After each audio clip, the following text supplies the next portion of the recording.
It began on a December night, when the frost painted prophecies on barn windows, and the silence between heartbeats felt heavy with waiting. A night when Jack Morrison, a cattle rancher in the backwoods of Montana, discovered that the conspiracy theories he'd dismissed as fantasy were actually understatements, that reality was stranger and more terrible and more beautiful than any human framework could contain, and that the year 2026 was not just another rotation around the sun, but was the appointed hour when everything hidden would be revealed, and every soul would have to choose which version of the future to inhabit. Jack was 53 years old, with a face carved by wind and a body that still carried strength despite decades of hard labor. A man who'd lived his entire life within 50 miles of where he was born, who'd married his high school sweetheart Rachel, and raised 3 children who'd all left for cities because farming offered nothing that young people wanted anymore, who attended the same Methodist church his parents had attended, who believed in God and hard work and the basic goodness of America, even as he watched that America transforming into something he no longer recognized, something that felt orchestrated and artificial, like invisible hands were rearranging reality according to plans that served purposes he couldn't identify or understand. Rachel had died of cancer 2 years earlier, a slow, agonizing death that modern medicine had prolonged but not prevented, and Jack had been alone since then, maintaining his ranch more from habit than hope, going through motions that felt increasingly meaningless as the world around him became stranger, as news reported things that made no sense, as neighbors started acting differently, as the fabric of consensus reality seemed to fray at the edges in ways that made him wonder if grief had damaged his perception or if something genuinely wrong was spreading through civilization like infection in a wound no one acknowledged or treated. Jack had started noticing things, small anomalies that accumulated into patterns that disturbed him. Politicians who seemed to shift appearance depending on lighting or camera angle, corporate leaders whose eyes looked wrong in photographs, celebrities who moved with uncanny grace that suggested something other than human muscle and bone. And he'd stumbled across online forums where people discussed these observations, where terms like shapeshifter and reptilian and holographic disguise were used seriously by people who seemed sane and educated, people who claimed to have seen public figures literally change form, seen human faces flicker to reveal something else beneath, seen the mask slip during moments of stress or intense emotion, when the energy required to maintain the illusion exceeded the being's capacity to sustain it. Jack had initially dismissed all this as internet madness, as conspiracy thinking run amok, as what happened when people with too much time and too little critical thinking found community in shared delusion. But the more he observed, the more he noticed his own anomalies. Moments when someone he was interacting with seemed to glitch, seemed to exist in 2 forms simultaneously, seemed to be wearing human appearance like costume that didn't quite fit. And he found himself wondering if the conspiracy theorists were actually seeing something real, if their wild theories about non-human entities controlling human civilization were closer to truth than the official narratives that insisted everything was normal, everything was explainable, everything fit within materialist frameworks that left no room for beings who could manipulate perception and wear flesh that wasn't their own. The encounter that would change everything happened on a night when Jack was checking his cattle in the north pasture, a routine he performed every evening before sleep, and he noticed one of his cows behaving strangely, standing motionless and staring at the tree line as if seeing something that shouldn't be there. And when Jack followed the animal's gaze, he saw a figure emerging from the woods, walking toward him with steady, unhurried pace that suggested confidence or inevitability. And as the figure drew closer, Jack felt his heart accelerating, felt adrenaline flooding his system in preparation for confrontation or flight, felt his hand moving toward the rifle he always carried when alone on his property at night, because coyotes and occasional mountain lions made caution necessary. But the figure raised both hands in gesture of peace, and Jack could see now that it appeared to be a man, perhaps in his 40s, dressed in ordinary clothing, nothing threatening about his appearance except for the way he'd emerged from forest where no one should be walking at this hour. Except for something about his eyes that caught the moonlight strangely, except for the way Jack's cattle were all now standing still and silent, watching this stranger with the same fixed attention they'd give to predator, except for the crawling sensation on Jack's skin that his rational mind couldn't explain, but his instincts insisted meant danger of a kind he'd never encountered before. The stranger stopped about 20 feet away, and Jack noticed details that made no logical sense. The man's feet weren't quite touching the ground. There was half an inch of space between his boots and the frozen grass, and his breath wasn't visible in the cold air the way Jack's breath was. And when Jack looked directly at him, something flickered. Some distortion in the visual field, like heat waves or corrupted digital image. And for a fraction of a second, Jack saw something else beneath the human appearance. Something with different proportions, different textures, something that made his mind recoil and refuse to process what his eyes insisted they'd glimpsed. The stranger spoke, and his voice was too perfect, too modulated, like it was being generated rather than produced by vocal cords and lungs and the messy biology of human speech. And he said that Jack had been chosen for contact, that Jack's observations had been noted, that Jack's capacity to see through surfaces made him valuable candidate for information that most humans were not ready to receive, that what Jack was about to learn would shatter his understanding of reality, but would also give him tools for navigating what was coming, what was scheduled, what was already in motion, and could not be stopped, but could be prepared for, by those with courage to see truth and wisdom to act on it without succumbing to paralysis or despair. Jack found his voice, demanded to know who or what this thing was, why it had come to his property, what it wanted from him, and the stranger smiled. And the smile was wrong, was too wide, lasted too long, and then the stranger's form began to change, began to shift and flow like liquid becoming solid, and then liquid again. And Jack watched in horror and fascination as the human appearance dissolved to reveal something else. Something with scaled skin and elongated features, and eyes that were vertical slits. Something that looked like the reptilian beings Jack had read about in conspiracy forums but had never believed were real,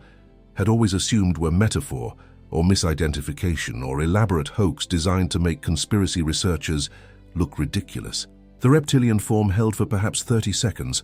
long enough for Jack to understand that this was real. This was happening. This was not dream or hallucination or breakdown.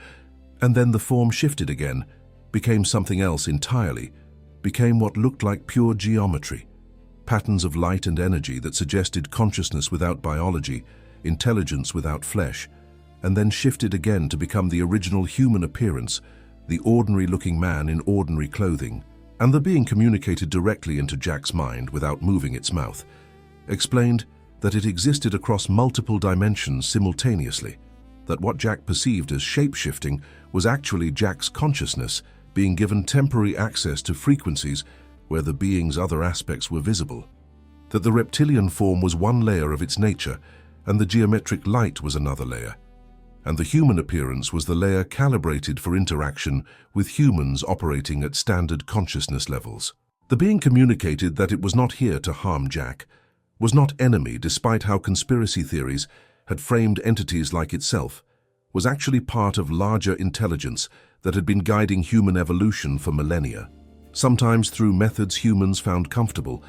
and sometimes through methods that appeared dark or controlling because humans lacked context to understand why certain experiences were necessary for growth, why suffering and challenge and limitation were essential components of consciousness evolution, rather than bugs in the system that needed to be eliminated. Jack felt his mind expanding to hold concepts that shouldn't fit, felt his consciousness being upgraded or unlocked or restored to capacities that had been dormant his entire life, felt like he was remembering something he'd always known but had been programmed to forget. And the being showed him visions, downloaded information directly into his awareness, showed him that Earth was approaching a convergence point, a moment when multiple timelines and agendas and cosmic cycles were all reaching culmination simultaneously, showed him that the year 2026 had been identified long ago as the threshold, the decision point, the moment when humanity would either graduate to higher frequencies or would collapse back into another cycle of limitation and control. Showed him that this moment had been predicted by prophets and mystics across cultures, had been encoded in religious texts as apocalypse or rapture or judgment day, but that the actual mechanics were more complex and less dramatic than those descriptions suggested, were about frequency shifts and consciousness bifurcation and the natural sorting that happened when species reached evolutionary crossroads. The being explained that many humans would experience this transition as the Great Reset, would interpret it through frameworks of political conspiracy and economic control and technological tyranny, because these were the only frameworks their consciousness could access, and they would be partially correct. There were human and non-human factions working to control how the transition unfolded, working to maintain power structures and hierarchical systems into the new frequencies, but they would also be missing the deeper truth, that the external events were reflections of internal transformation, that the political and economic chaos was manifestation of consciousness evolution, that the systems were collapsing not because evil overlords were orchestrating collapse, but because the old frequencies could no longer sustain the structures that had been built upon them, could no longer maintain the illusion of separation and control that had defined human civilization for thousands of years. The being showed Jack that his role was to be anchor, to be witness, to be one of thousands of ordinary humans who would hold frequency and maintain sanity while everything around them appeared to be disintegrating into chaos, to be lighthouse for others who would be drowning in confusion and fear when the bifurcation accelerated,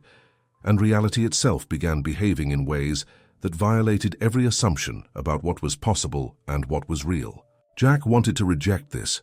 wanted to dismiss the being as demon or deceiver or psychological projection of his grief-traumatized mind, but he couldn't deny what he'd seen, couldn't unsee the shape-shifting, couldn't dismiss the information flooding his consciousness as mere imagination, when it felt more real and more true than anything he'd learned in church or school or from the news media that he was now understanding had been tools of control, had been mechanisms for maintaining the illusion, had been ways of keeping humans locked in narrow bandwidth of perception where they couldn't see the beings moving among them, couldn't detect the manipulation, couldn't access the power and potential that was their birthright as divine consciousness temporarily wearing human form. The being communicated about Jesus, explained that Christ had been real, had been genuine demonstration of what humans could become when they fully activated their divine nature, when they embodied love so completely that the control systems couldn't touch them, couldn't manipulate them,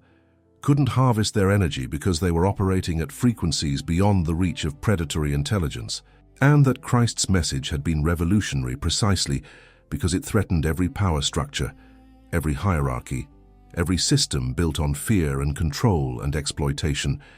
which was why the message had been so viciously corrupted by religious institutions that claimed to serve Christ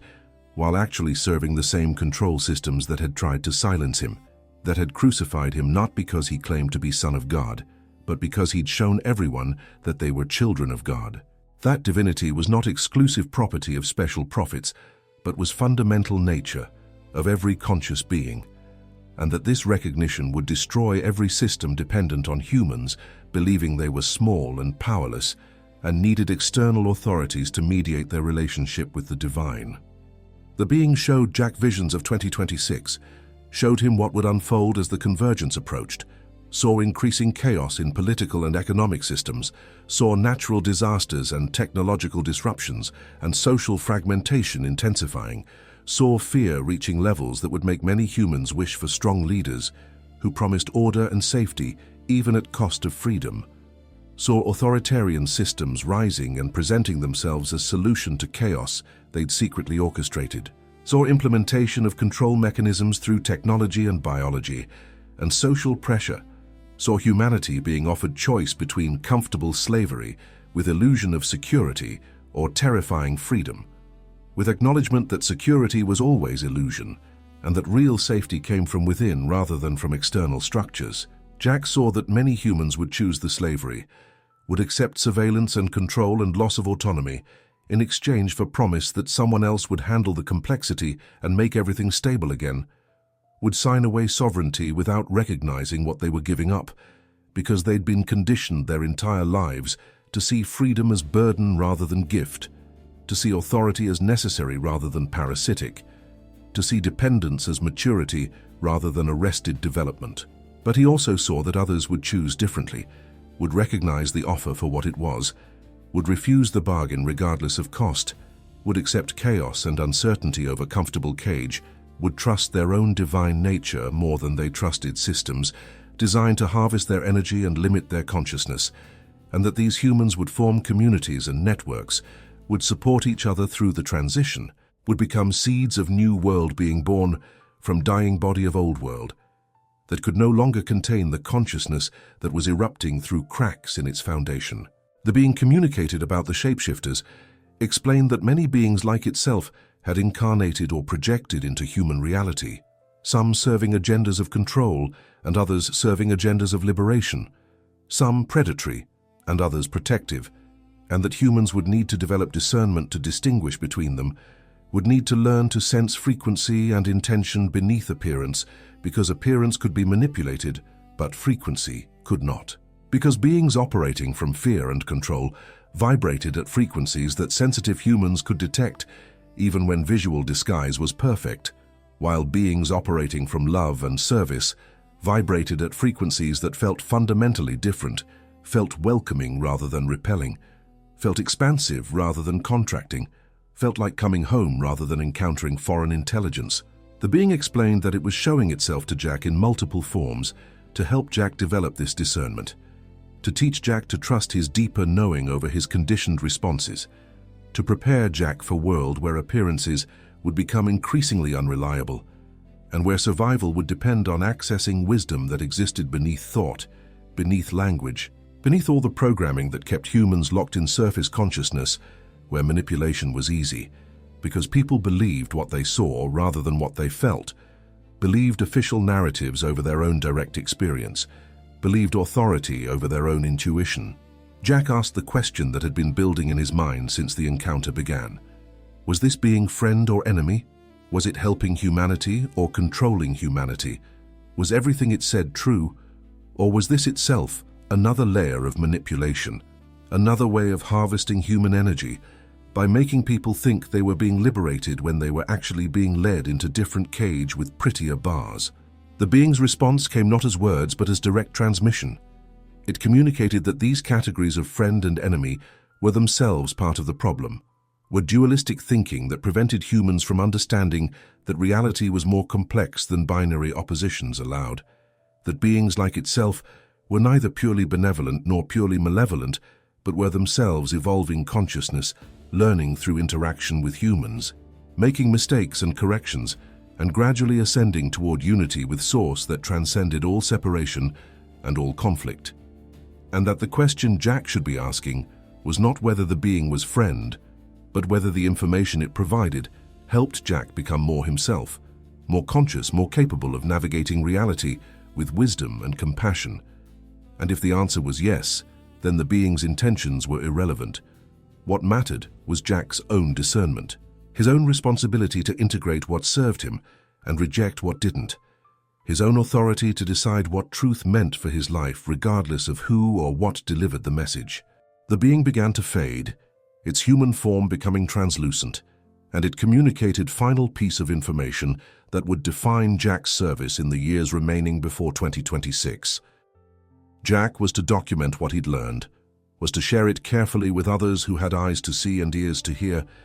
was to build community among those who could sense the approaching shift,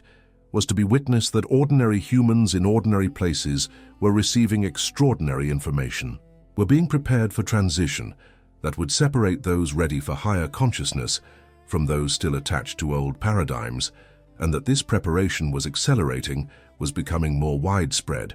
was part of mass awakening that the control systems could slow but could not stop, because the cosmic timing was locked in, the convergence was scheduled, and 2026 would arrive whether humanity felt prepared or not, whether the systems wanted disclosure or not, whether individual humans were ready for truth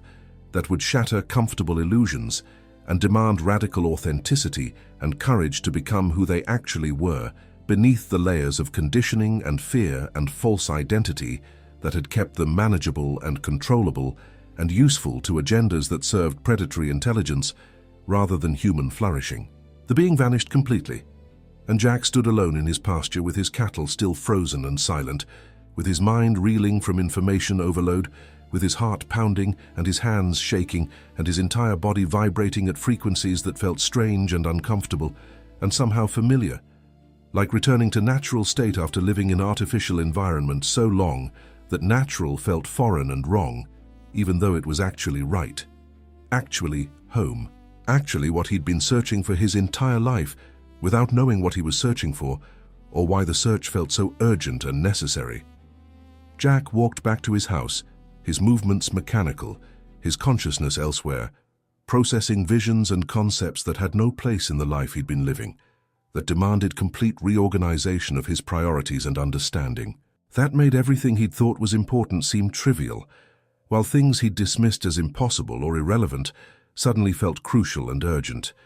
He tried to sleep, couldn't, spent the night writing everything he could remember, creating document that captured maybe 10% of what had been transmitted, but was better than nothing, was at least attempt to preserve information that would otherwise be lost to the limitations of human memory and language. When dawn came, Jack looked at what he'd written and felt overwhelmed by the task ahead. How could he share this with anyone? How could he make people understand that shape-shifting beings were real, that 2026 was approaching as convergence point, that humanity needed to prepare for transition, that would make every previous change in history seem insignificant by comparison? And he knew that most people would dismiss him as crazy, would see his account as grief-induced delusion, or attention-seeking fantasy, or dangerous conspiracy, thinking that needed to be corrected or suppressed. But he also knew that some people would recognize truth in his words, would feel resonance in their own consciousness, would understand that they'd been sensing this approaching shift without having framework to comprehend it, and that these people needed his testimony, needed to know they weren't alone, needed community of others who'd seen through the veil and were trying to prepare while maintaining sanity and functionality in world that insisted nothing unusual was happening,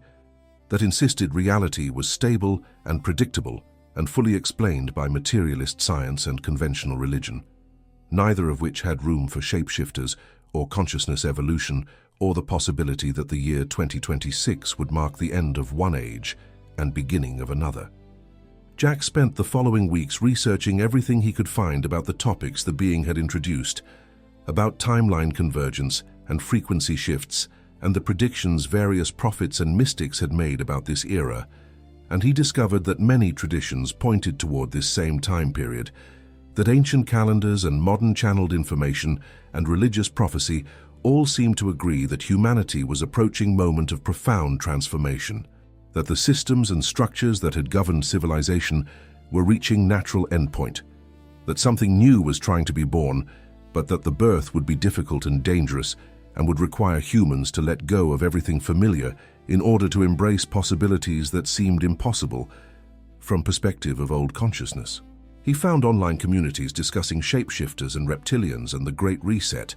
people who'd had their own encounters or who'd studied the patterns and seen the evidence that certain public figures were not what they appeared, and he joined these communities carefully, sharing his experience gradually, testing to see how people responded, discovering that his account was not unique, that thousands of others had seen beings shapeshift, had witnessed the masks slip, had captured photographs or videos where something showed through the human disguise, where eyes appeared wrong or skin seemed to ripple or proportions shifted in ways that betrayed non-human nature beneath the surface presentation. Jack learned about the theories that connected these beings to ancient history,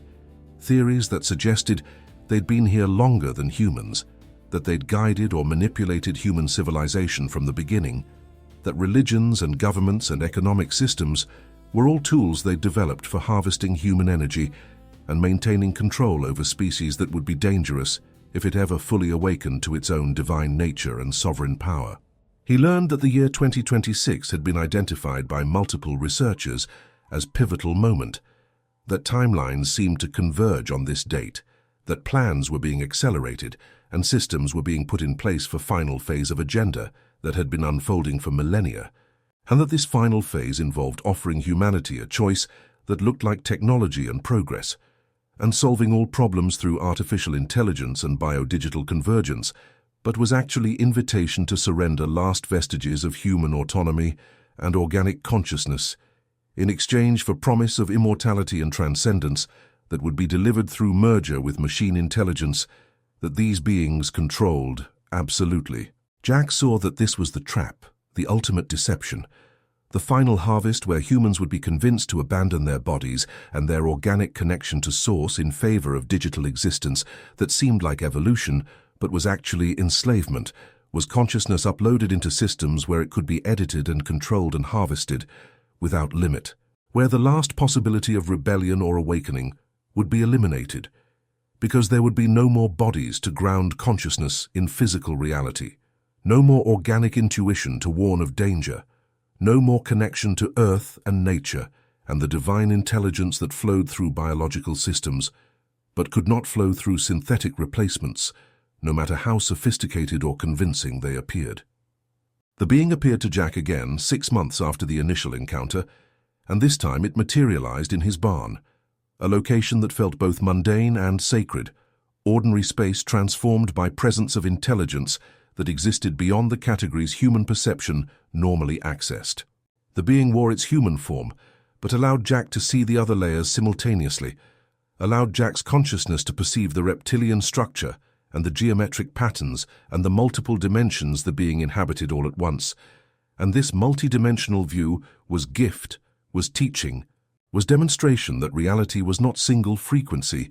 but was infinite frequencies existing simultaneously, and that human perception of solid singular world was just one narrow bandwidth within spectrum that extended far beyond human sensory capacity. The being communicated appreciation for Jack's work,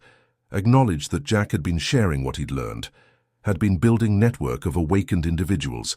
had been serving as anchor for others who were having similar experiences and needed validation that they weren't losing their minds.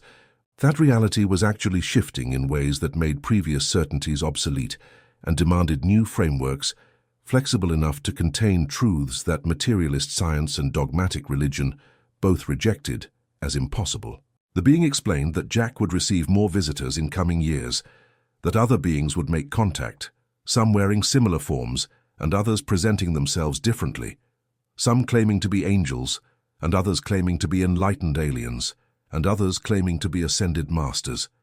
and that Jack would need to use his developing discernment to evaluate each encounter, to sense whether the being was operating from love or control, from desire to empower or desire to harvest, from genuine service to human awakening, or from self-interest disguised as spiritual guidance. The being showed Jack more visions of 2026, more detailed now, more specific about what would unfold. Saw global crisis manufactured to create conditions where populations would accept solutions they'd normally resist. Saw technology rolled out that promised connection and convenience, but actually created dependence and surveillance. Saw biological interventions presented as health measures, but actually serving agenda of altering human DNA and disconnecting humans from organic consciousness and sovereign will. Saw financial systems collapsing and being replaced by digital currency tied to behavior and compliance. Saw social credit being implemented to reward those who accepted the program and punish those who resisted. Saw the comfortable cage being built with extraordinary speed and efficiency, while populations were distracted by fear and entertainment and artificial divisions that kept them fighting each other instead of recognizing their common enemy, their shared infiltration, their collective enslavement by intelligence that had been farming humanity for so long that humans had forgotten they'd ever been free, had come to see their cages as natural habitat, had learned to love their chains and defend the systems that kept them limited and controllable and useful, to beings who saw them as resources rather than relatives, as livestock rather than consciousness, worthy of respect and sovereignty. But Jack also saw the resistance forming, saw communities of humans who refused the cage, who walked away from the systems, who built alternative structures based on different values, who remembered or rediscovered their divine nature and refused to surrender it for any promised benefit or threatened consequence. And he saw that these humans would be tested, would face hardship and isolation and social pressure to conform, would be called selfish and dangerous and insane by those who'd accepted the program. But he also saw that they would survive, would thrive in unexpected ways, would discover that consciousness liberated from control systems had capacities and connections that enslaved consciousness could never access,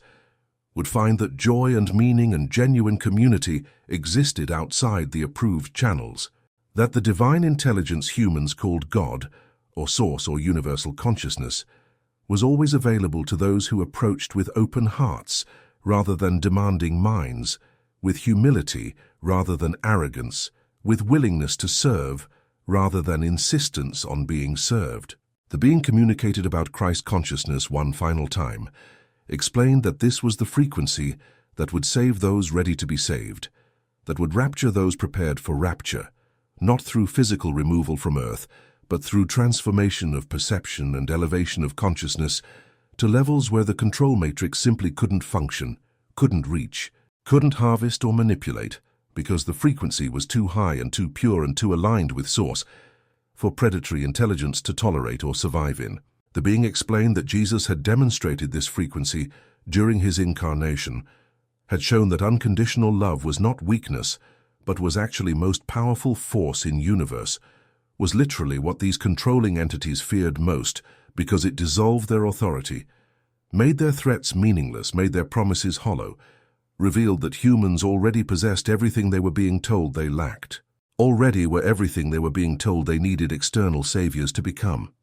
The being showed Jack that the second coming was not about Jesus returning as individual, but was about Christ consciousness, awakening within millions of humans simultaneously, was about frequency reaching critical mass where the collective could no longer be controlled through old methods, where enough individuals had remembered their divine nature, that the entire species could graduate to new level of existence, could ascend to reality where shape-shifting controllers and predatory harvesters and fear-based systems simply couldn't exist, because the substrate consciousness had evolved beyond frequencies where such things were possible or sustainable. And the being explained that 2026 was the timeline for this activation, was when the convergence would reach maximum intensity, was when every human would face the choice between transcendence and further enslavement, between evolution and devolution, between love and fear as operating systems, and that the choice would be made not through conscious decision, but through accumulated frequency, through thousands of small choices made daily about whether to operate from trust or suspicion, generosity or scarcity, connection or separation, presence or distraction,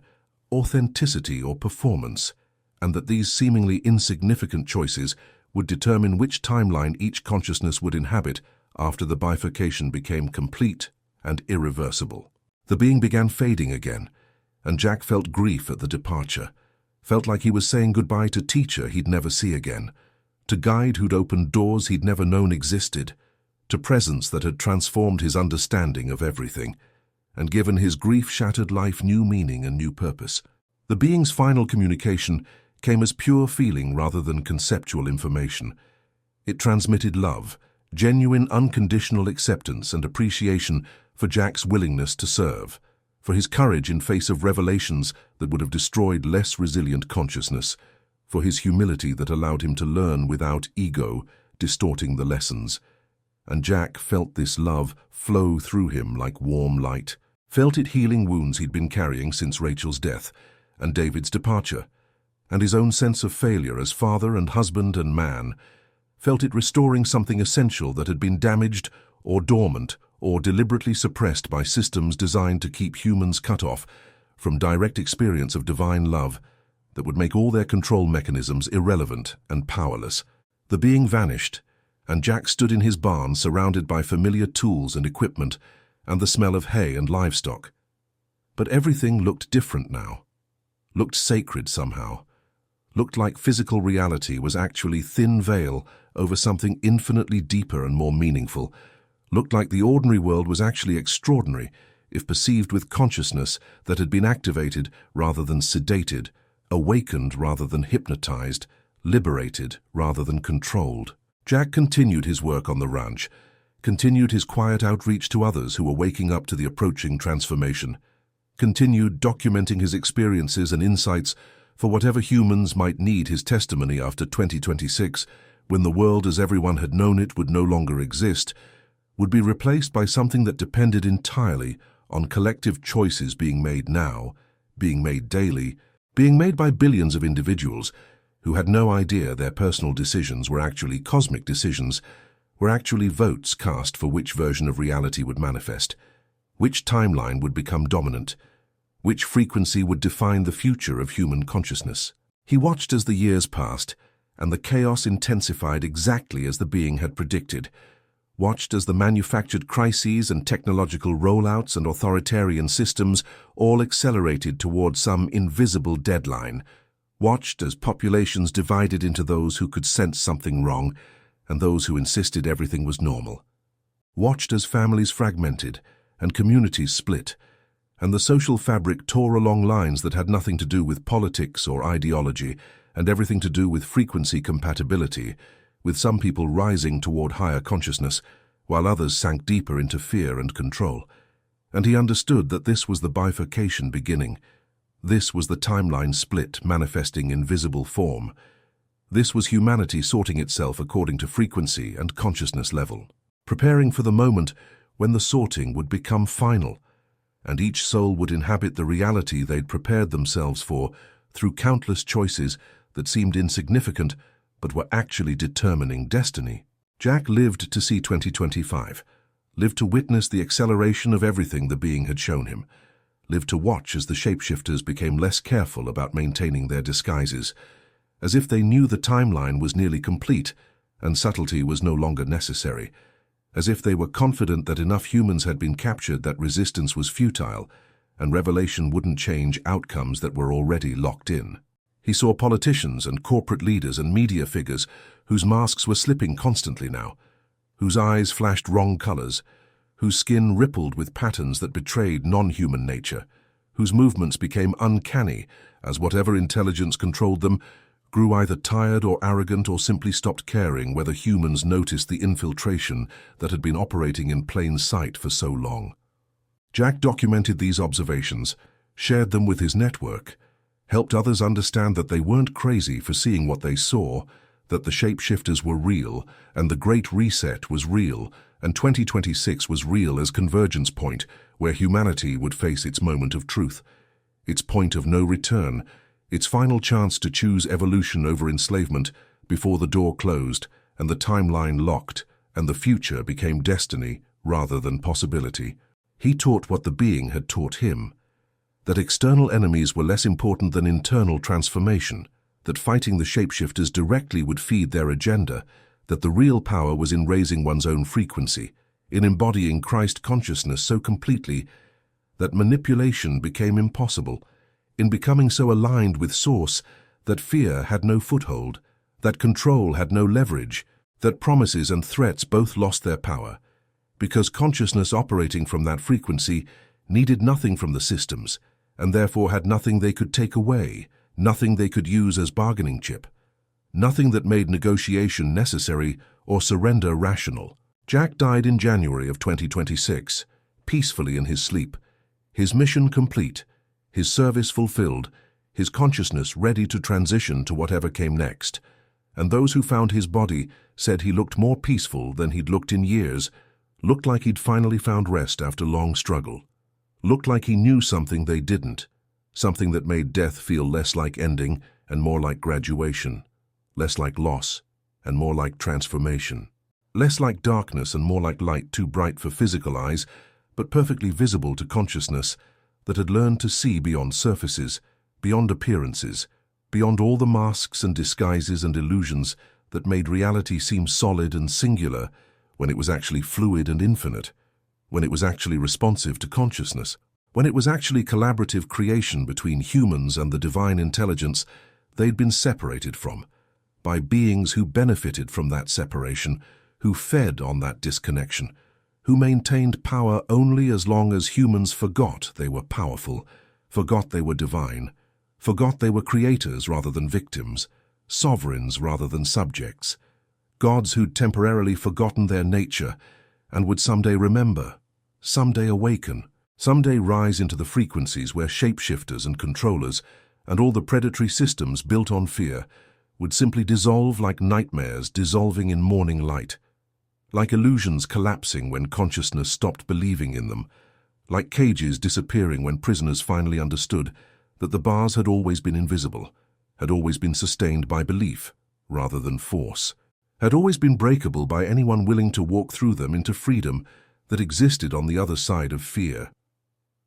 The legacy Jack Morrison left behind became seeds that sprouted in soil he'd never walk again, seeds that grew into networks of awakened consciousness, scattered across America and beyond. Ordinary people in ordinary towns who'd read his testimony, or heard his story secondhand,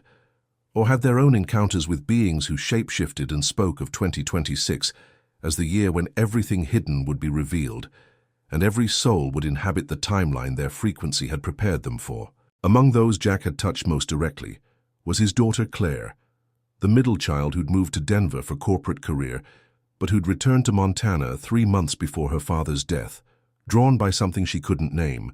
pulled by intuition that told her she needed to be present, even though Jack had never asked her to come, had never complained about his isolation or demanded that his children fulfill obligations they didn't feel. Claire had arrived expecting to find the grief-broken man she'd last visited 2 years earlier, the father who'd become recluse after her mother's death. But instead, she'd found someone transformed, someone who radiated peace she couldn't explain, someone who looked at her with eyes that saw too much and loved anyway, without judgment or expectation or the disappointed resignation she'd learned to expect from parents whose children had chosen paths different from the ones they'd hoped for. Claire had planned to stay a week, had ended up staying 3 months, had found herself drawn into conversations with her father that started with farming and weather and slowly spiraled into territories that made her uncomfortable, made her question assumptions about reality she'd never thought to examine, made her wonder whether her successful career and urban lifestyle were actually freedom or were sophisticated cage she'd built around herself without recognizing the bars. Jack had shared his experiences gradually, had not overwhelmed her with the full weight of revelation all at once,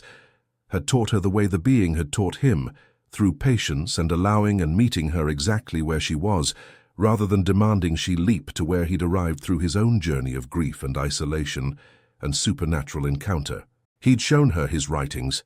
let her read about the Shapeshifter and the visions of 2026 and the explanation that Christ consciousness was humanity's key to escaping control systems that had infiltrated every level of civilization, and Claire had responded the way most people responded, with skepticism that wanted to become dismissal but couldn't quite achieve it, because something in his account resonated with experiences she'd been having herself, dreams and intuitions, and moments when reality had seemed to glitch, when people she worked with had seemed wrong in ways she couldn't articulate, when the news had reported events that made no sense, but that everyone around her accepted without question, as if they'd been hypnotized into compliance, as if asking whether the official narrative was true had become unthinkable, had become social suicide, had become marker of dangerous thinking that needed to be corrected through mockery or ostracism, or the subtle violence of being labeled conspiracy theorist or anti-science or any of the other terms that had been weaponized to prevent genuine inquiry and maintain consensus reality, even as that consensus became increasingly detached from what careful observation actually revealed. Claire had started paying attention differently, had started noticing the things her father described, had started seeing through surfaces to detect wrongness that her conditioning insisted she ignore, and she'd been shocked by how much she'd been missing, how much she'd been trained not to see, how thoroughly her perception had been managed by systems that benefited from her blindness. That needed her to remain unconscious in order to harvest her energy and labor, and consent for agendas that served purposes entirely opposed to her well-being and flourishing. When Jack died, Claire felt his presence more strongly than she'd felt it when he was alive, felt him surrounding her like warm pressure, felt his consciousness communicating without words that death was not ending, that he'd simply transitioned to frequencies where his service could continue in different forms, that she was meant to carry forward the work he'd started, that she'd been prepared through their 3 months together for roles she hadn't known she was being prepared for, role of witness and anchor and guide for others who would be waking up as 2026 unfolded. And the convergence intensified, and reality itself began behaving in ways that shattered every remaining illusion that the world was stable or explicable or under any kind of benevolent control. Claire stayed on the ranch after her father's death, quit her corporate job through email, ignored the concerned calls from colleagues and friends who thought she'd had breakdown and needed intervention, and she spent the first weeks of 2026 reading everything Jack had written, absorbing his insights and experiences, preparing herself for whatever was coming by studying the map he'd left for navigating terrain that most humans would encounter without preparation or understanding, without framework to integrate experiences that would seem like world-ending when they were actually world-transforming, when they were actually birth rather than death, emergence rather than apocalypse, though the transition between old and new would be violent and chaotic,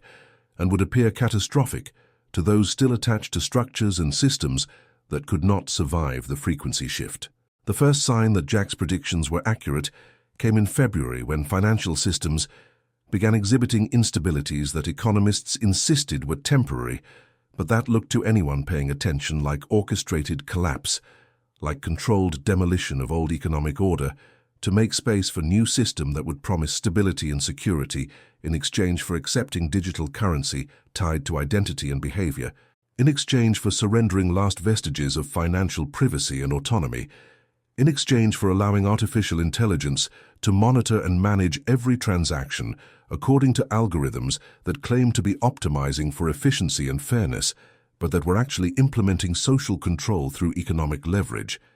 through ability to deny access to anyone whose behavior or beliefs or associations violated parameters that were never clearly stated, but that everyone understood meant compliance with approved narratives and rejection of dangerous questions, and acceptance that the shapeshifters in positions of authority knew better than ordinary humans what was good for them and their families and their communities. Claire watched as people she knew, intelligent, educated people,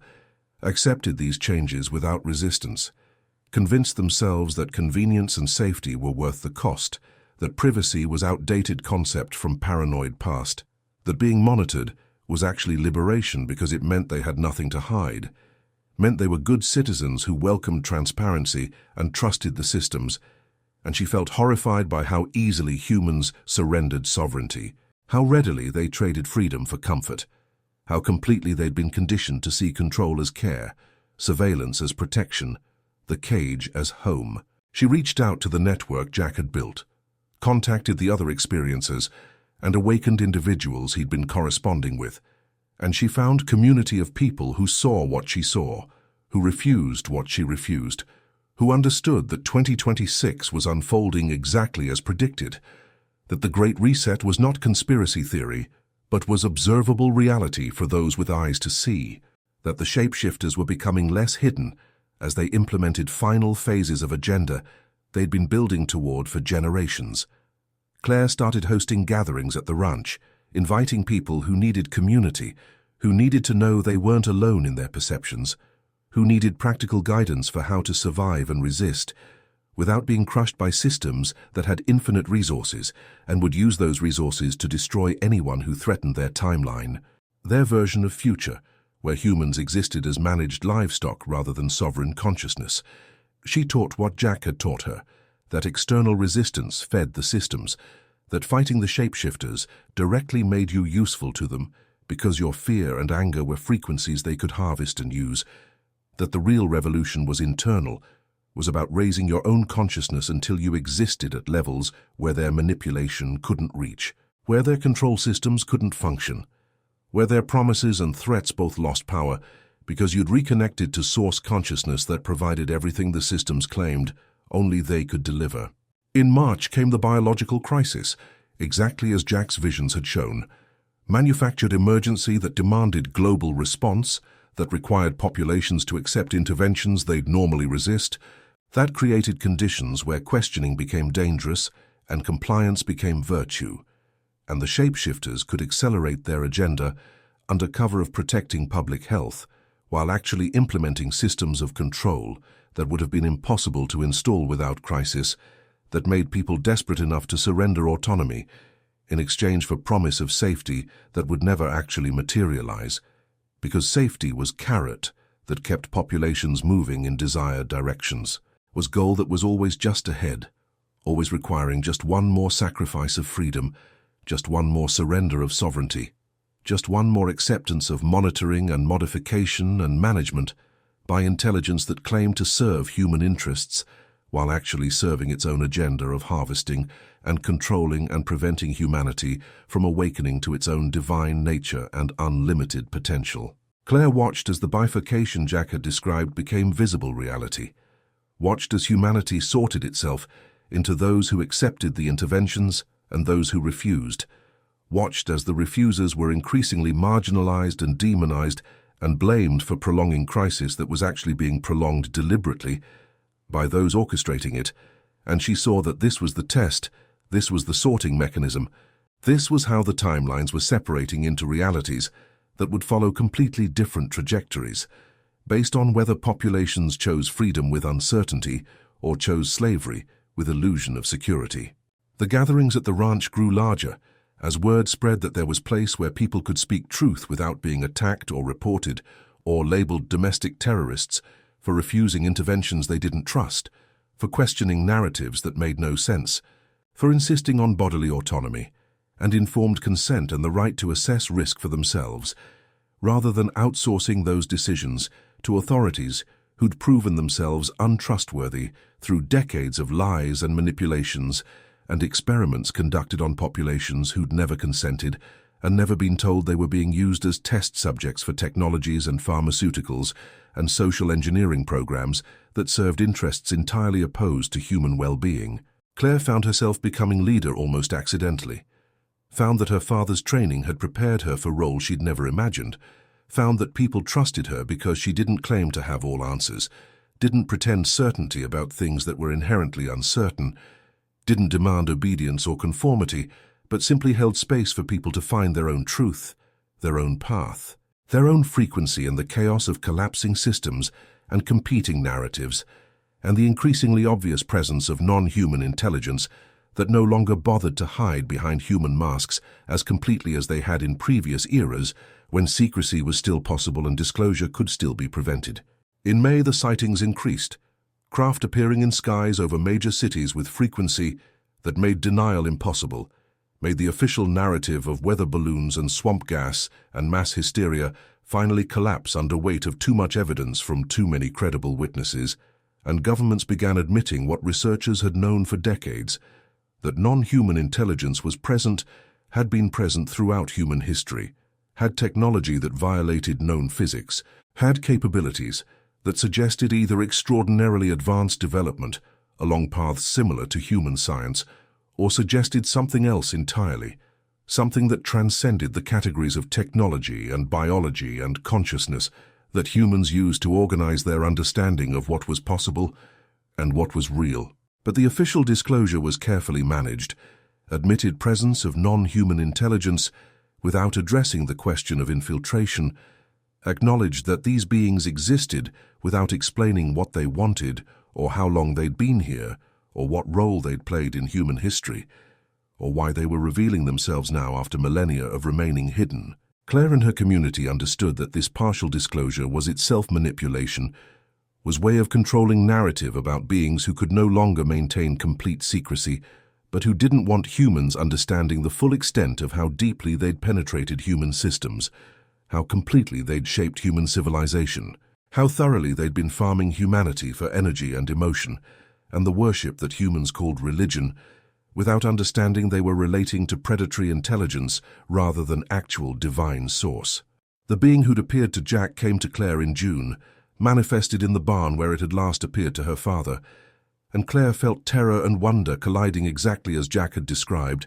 felt her consciousness expanding to hold presence that existed across multiple dimensions,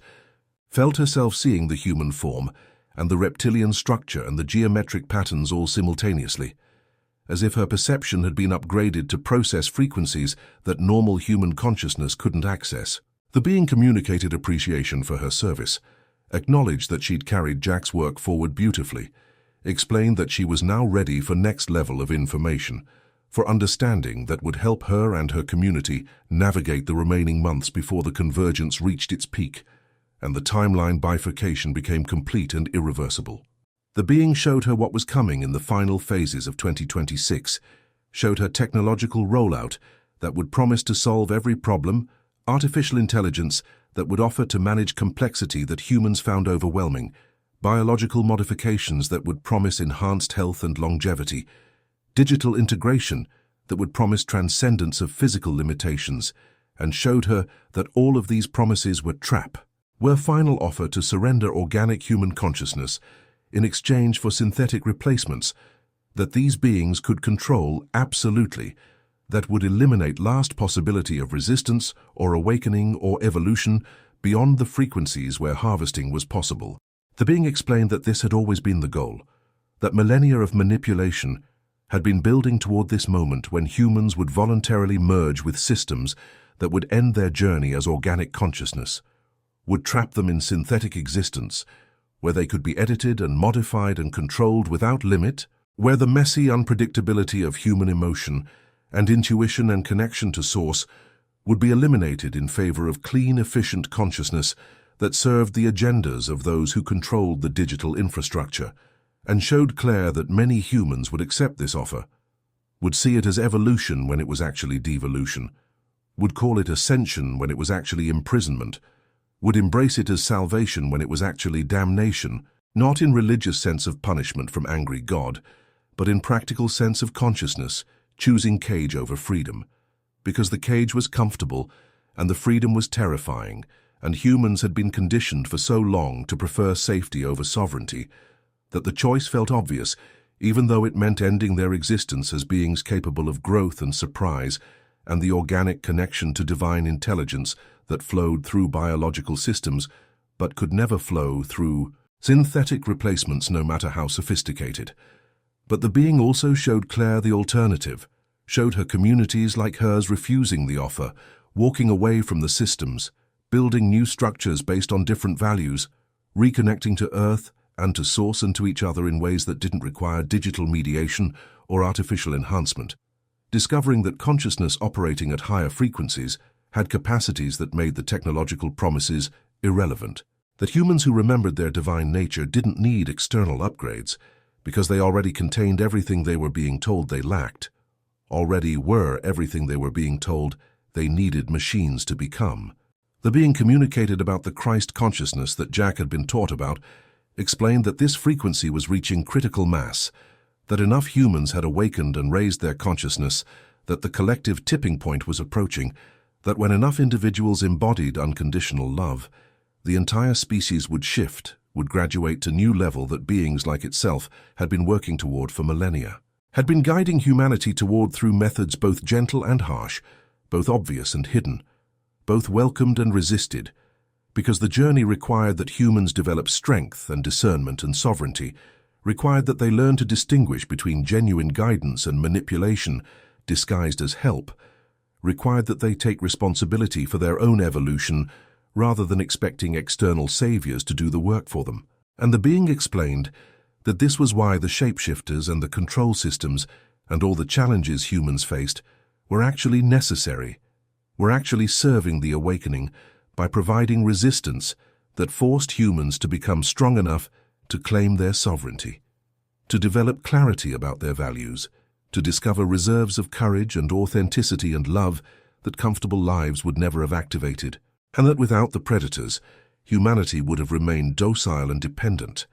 would never have developed the fierce compassion and protective instinct and willingness to sacrifice comfort for truth that were essential qualities for consciousness ready to graduate to higher frequencies,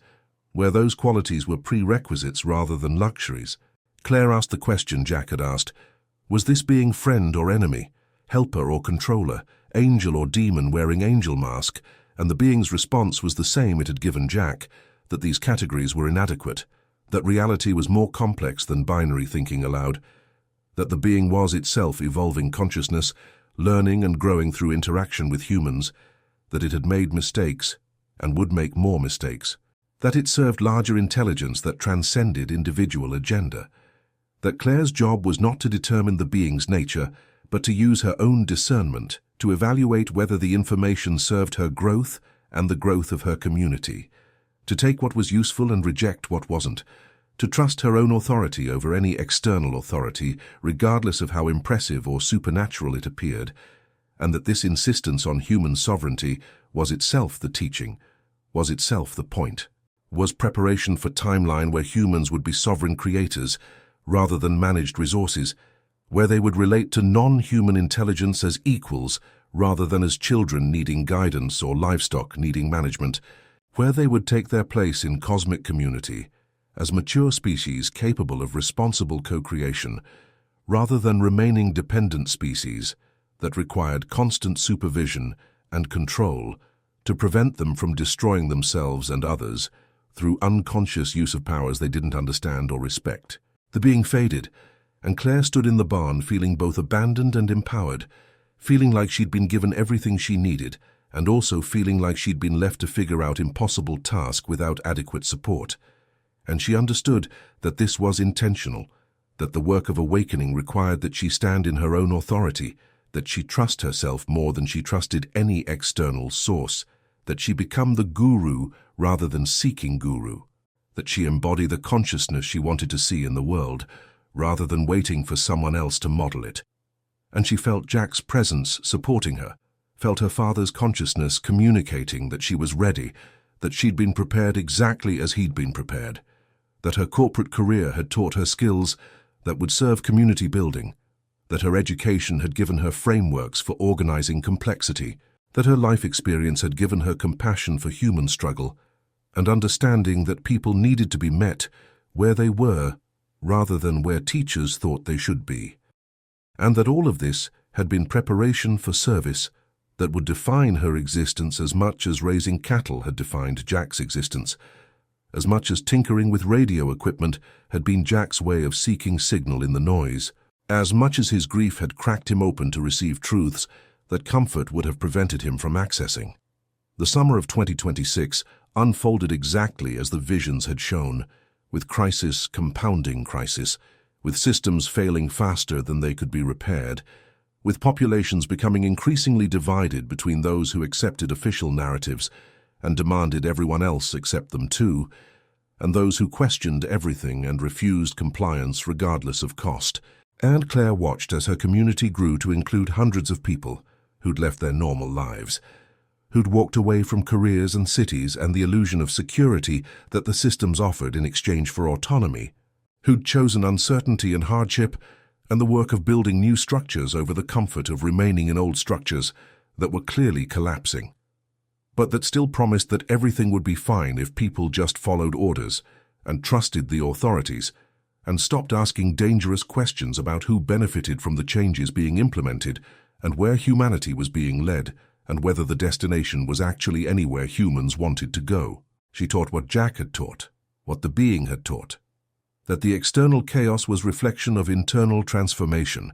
that the collapsing systems were making space for new possibilities, that the fear and anger and division were frequencies that fed the control systems and needed to be transcended rather than indulged, that the solution was always internal, was always about raising one's own consciousness, was always about embodying love so completely that manipulation became impossible. And she watched as people transformed through this practice, watched as they became calmer and more centered, even as the world around them became more chaotic, watched as they developed capacities they hadn't known they possessed, intuitions and connections and synchronicities that made life feel meaningful and purposeful, even in midst of apocalypse that looked like ending but was actually beginning. In October, the convergence reached intensity that made denial impossible even for those most invested in maintaining old worldview. Craft appeared not just in skies, but on ground. Beings revealed themselves not just to isolated experiences, but to crowds and cameras. Governments admitted that contact with non-human intelligence was not possibility, but was established fact, that treaties existed, that some of these beings had been working with human authorities for decades, that technology had been exchanged, that agendas had been coordinated, and populations had to confront reality that their leaders had been lying about almost everything for almost forever, that the shapeshifters were real, that infiltration was extensive, that human civilization had been guided and manipulated by intelligence that served its own purposes rather than human interests. And the response was exactly what the beings had predicted. Some humans collapsed into fear and demanded stronger authority to protect them from the revelation, demanded that leaders do something, demanded that systems be strengthened rather than questioning why the systems had deceived them so completely. And other humans felt liberated by the truth, felt validated in their suspicions, felt energized to build alternatives rather than reform structures that had been corrupted beyond redemption, and the bifurcation that had been subtle became obvious, became geographical, as people sorted themselves into communities based on whether they wanted more control or more freedom, whether they trusted external authority or internal guidance, whether they would accept the technological offers that came with the disclosure or would reject them in favor of organic existence that required harder work but preserved connection to source consciousness that was humanity's actual inheritance. Claire's community became one of hundreds, like it scattered across America and around the world, networks of humans who'd chosen the sovereign timeline, who'd refused the comfortable cage, who were learning to live without the systems that had made modern life convenient, but had also made it controllable. And she discovered that this life was harder, but also richer, that growing your own food required more work than buying it from stores, but connected you to earth and seasons, and the intelligence in seeds and soil that was itself conscious, was itself teaching, was itself path back to source, that industrial civilization had severed in the name of efficiency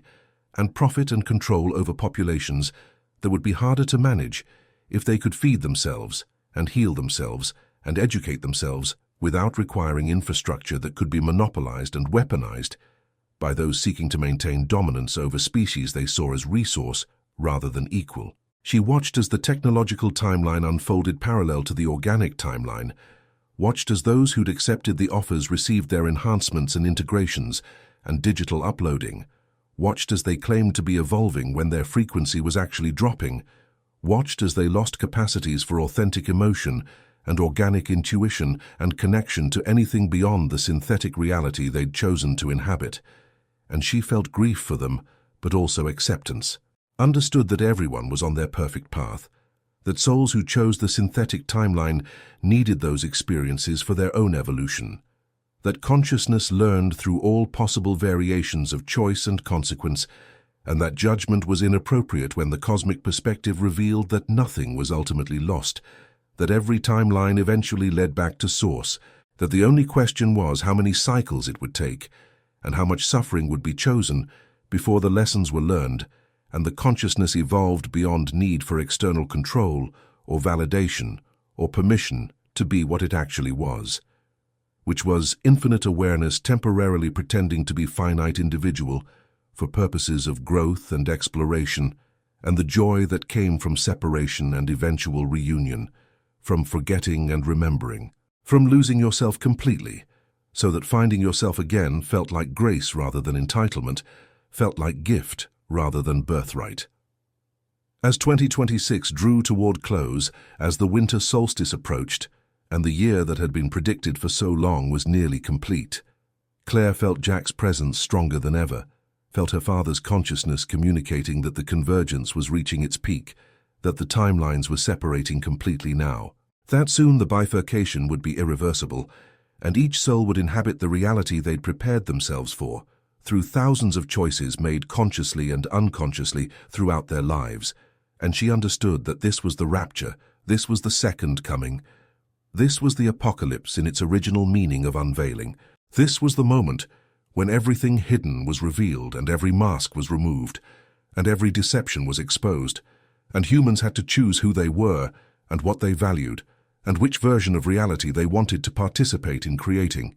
And she felt ready, felt that her work had prepared her, felt that the community she'd built was strong enough to survive and thrive regardless of what came next, felt that consciousness operating from love had nothing to fear from the collapse of systems built on fear, felt that organic humans who remembered their divinity would be fine, while synthetic humans who traded their souls for promised upgrades would discover too late that the bargain had been trap, had been final harvest, had been ending rather than beginning of their journey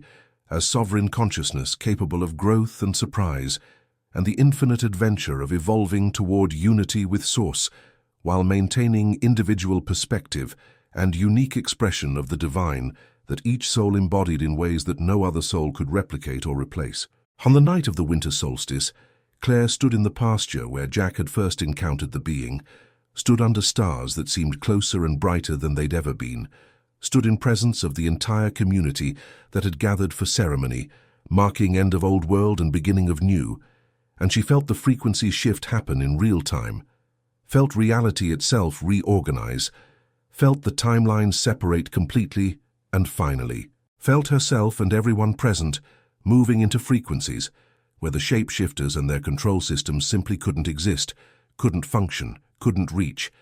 and she understood that they'd graduated, that they'd made the choice and the commitment, and had done the work required to inhabit timeline where humanity was free,